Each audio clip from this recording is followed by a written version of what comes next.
My name is Ashley, and this is my story.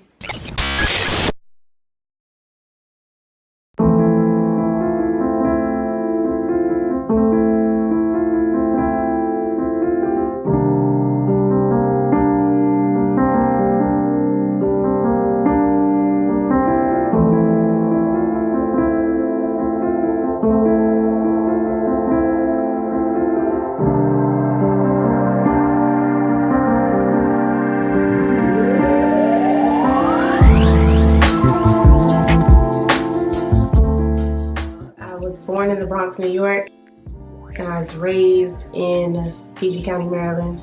Two-parent household originally, and of course, it ended up in separation for a while. In high school, I was on, PA announcers, cheerleaders, newspaper, yearbook, all that good stuff. The in crowd, but I was an outcast in the in crowd, the outcast in a mask, where everybody thought everything was perfect, but in the inside, I was battling with depression and abandonment.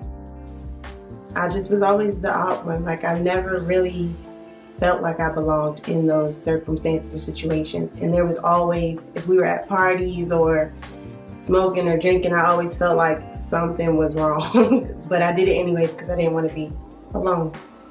So I compromised a whole lot. And one night at, I think 15 or maybe 16, I think, I was out with a friend, and she was with a guy, and he brought his friend, and they were together, but I ended up being raped that night for the first time. And I remember her saying, like, was it good? And I'm like, I didn't want that to happen. Like, I told him no, and she was like, oh, okay, and just rolled over and went to sleep. So I guess that's like when things got real, and depression and secrets and being ashamed and afraid to share what I was going through. So I was suffering in a family of love and happiness, and my mom was like my biggest supporter, but she never really knew the things I battled with. 2008, I ended up with my son's dad, and that was just a dysfunctional situation all the way around. It just got real bad, a lot of different points. But I stayed just for the sake of saying you have somebody, just because I didn't want to be alone. So I remember in 2014, I was walking up the steps to my apartment, and I got stuck on the steps. And I'm like, oh gosh, what is happening? Like, I literally couldn't go up and I couldn't go back. And I heard the voice of the Lord say, this is as far as you're going to go if you keep doing the things you want to, like if you keep doing the things this way. And I'm like, what? And he said, by operating at a lower level, you are simply helping the devil. And I'm like, okay, time out. Flag on the play. I'm not team devil. Like, what is this? And so I went in the house and I literally prayed for God to wreck me. Like, wreck the life I created, wreck the life that I've developed and built on my own, and I wanted to live the life that He created me to live. Everything changed, like my desires to people please and to just go through life as everybody else. I didn't have that. Like, I don't have the luxury of just existing in life.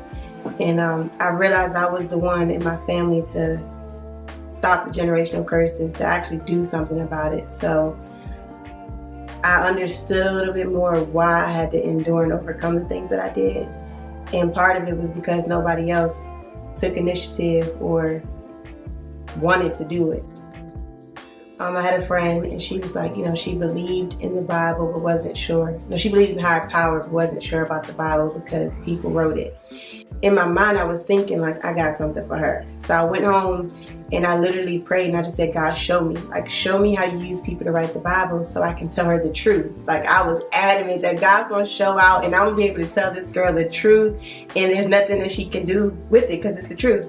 But to my surprise, within the next 6 days, I wrote a whole book. The book, Basic Training, How to Prepare for Your Spiritual Quest, is literally an answer to a prayer. Instead of chapters, there's tests, the life test, the study test, the purpose test, the weight test, the comfort zone test. And before you get on the front lines of battle in any branch of the military, you have to go through basic training. And the same thing applies to our lives. Like, the things that we go through literally prepare us for our purpose. Regardless if it feels good or not, it's all literally working for our good, as it says in Romans 8:28. And then recently I published another book. It's called Daughters of Promise, Colliding with Destiny. It's a 31-day devotional. Really just want to share the importance of literally being intentional about what we speak, what we read, and starting our day off in the right direction. So I'm all about reach, teach, empower.